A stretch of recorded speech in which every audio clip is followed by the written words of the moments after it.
Olá pessoal, eu sou o professor Marcelo Palma e a partir deste vídeo tecerei algumas considerações voltadas ao público acadêmico, principalmente aos meus alunos, mas também a todo aquele que goste do processo do trabalho, relativas nessas considerações às minhas aulas de graduação. Até mesmo para facilitar o aprendizado, neste tempo de aulas pelo método telepresencial. Então, farei alguns resumos aqui da matéria processo de trabalho. Sempre iniciando pelo básico, pelo conceito de processo do trabalho. Qual que seria o conceito do direito processual do trabalho? O direito processual do trabalho é o ramo do direito público interno, responsável por reger as atividades jurisdicionais da Justiça Especializada do Trabalho, ou seja, a Justiça do Trabalho, na aplicação do direito aos casos concretos, do ordenamento jurídico aos casos concretos no âmbito da Justiça do Trabalho, e por fim, como não poderia deixar de ser, ser um meio, um instrumento, um veículo de aplicação do direito material, principalmente o direito material do trabalho. Esse processo, ele se diferencia do processo civil, que é o processo geral, é o processo comum, por peculiaridades, por especificidades, que também damos o nome de princípios, E essas peculiaridades, esses princípios tão importantes do processo do trabalho, eles buscam uma situação, a paridade de armas, a paridade de tratamento, a igualdade de partes no processo do trabalho. E o processo do trabalho, ele tem por vocação ser simples, ser informal. E aí vão os dois primeiros princípios, simplicidade e informalidade. A simplicidade quer dizer que o processo do trabalho ele não se apega a técnicas elevadas, a técnicas estritas. É um processo que prima pela simplicidade, que prima pela busca da solução efetiva do mérito da causa. Não se exige um elevadíssimo grau de técnica para litigar, ao menos nas vias ordinárias, primeiro e segundo grau do processo do trabalho. E a informalidade quer dizer o não apego às grandes formalidades processuais, a superação de nulidades relativas ou de meras irregularidades para se chegar ao meritum causae, a solução final do mérito da causa. E isso é muito importante porque esses princípios alcançam o processo do trabalho e o deixam mais ágil, mais célere desde 43, com o advento da consolidação das leis do trabalho. Isso antes mesmo de isso ganhar o nome lá nos foros do processo civil de instrumentalidade das formas, que é a superação de nulidades, o esforço para fazer o processo chegar à solução definitiva, à solução de mérito da causa. Isso no processo de trabalho sempre privilegiou. Simplicidade e informalidade, só para deixar claro, não quer dizer desleixo, não quer dizer uma petição inicial ou uma defesa feitas de qualquer jeito, peças processuais desleixadas. Não é isso. Mas quer dizer que o processo de trabalho mais se preocupa com o conteúdo, com o fim, com a resolução dos litígios e não com meras formalidades. São exemplos de simplicidade e informalidade as petições iniciais, lá do 840 da CLT, com requisitos muito mais enxutos e comparados com os do processo civil comum. 840, parágrafo 1º, diz que a petição deve ter o direcionamento, juiz ou tribunal que é dirigida, a qualificação das partes básica, uma breve exposição dos fatos, os pedidos com as suas especificações, ele deve ser certo, expresso, determinado em qualidade e quantidade e com indicação de valor pedido por pedido. Data e assinatura do reclamante, né? E para definição do rito, apesar de não estar no 840, né, tem que se colocar o valor da causa, o valor global da causa. Bom, também são peculiaridades que dão cor ao processo do trabalho, as do artigo 765 da CLT, né? O processo do trabalho, ele deve ser célere, né? Os juízes e tribunais deverão empregar os seus bons ofícios para a celeridade do processamento das causas trabalhistas, até diante da importância dos direitos neles discutidos, que são direitos de natureza alimentar, créditos alimentares, pretensões ao menos alimentares, né? E esse princípio da celeridade, ele dialoga com o princípio da razoável duração do processo do inciso 78 do artigo 5º da nossa Constituição de 88, né?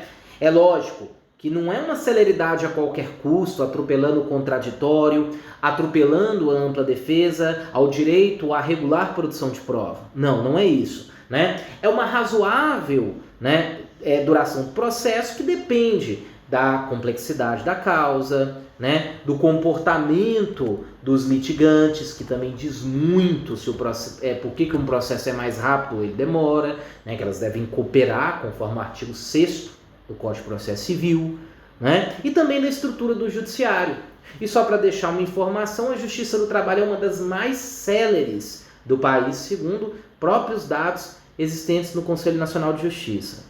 É importante deixar muito claro que essa celeridade, ela vem acompanhada no artigo 765 com a busca da verdade real, né?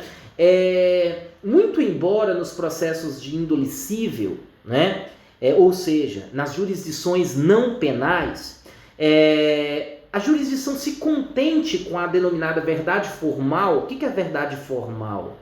É aquela que é extraída, porque o processo ele tem que ter um fim, né, ele tem que terminar, que ela é extraída, né, de elementos de ônus da prova.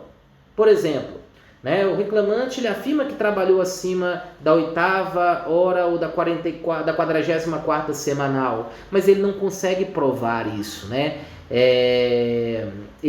A empresa não tem obrigação de manter cartões de ponto, vamos imaginar assim, e ele não consegue fazer a prova dessa alegação, né? Muito embora no mundo dos fatos ele tenha, trabalhado, ele não conseguiu provar, vai ganhar uma improcedência. Então a questão que se coloca aqui, a questão que se coloca, que colocamos, que nós temos também a revelia, quando no processo de trabalho a parte reclamada não comparece, ao processo para apresentar a defesa, não comparece na audiência, para citativas de conciliação. Então a questão que se coloca aqui é que se reconhecem, as alegações da parte reclamante autora como verdadeiras e julga-se. Mas o processo de trabalho não se contenta com isso. Ele deseja que os juízes empreendam diligências, instruam para que a sentença reflita aquilo que aconteceu no mundo real, no mundo dos fatos.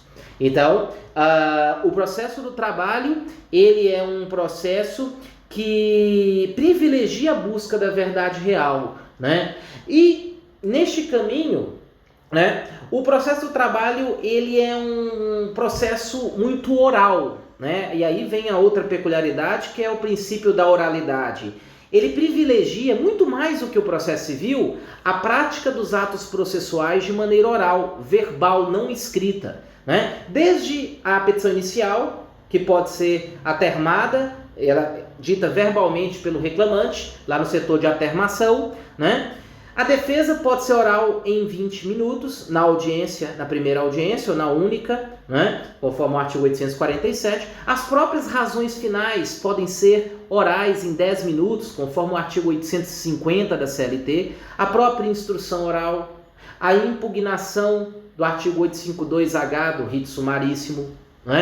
Nós temos também a situação de que a própria sentença pode ser prolatada oralmente durante a audiência. E daí desta oralidade, desta maior oralidade se comparada com o processo civil, com um processo mais escrito, ou um processo mais de gabinete, nós temos a concentração da prática dos atos processuais trabalhistas em audiência.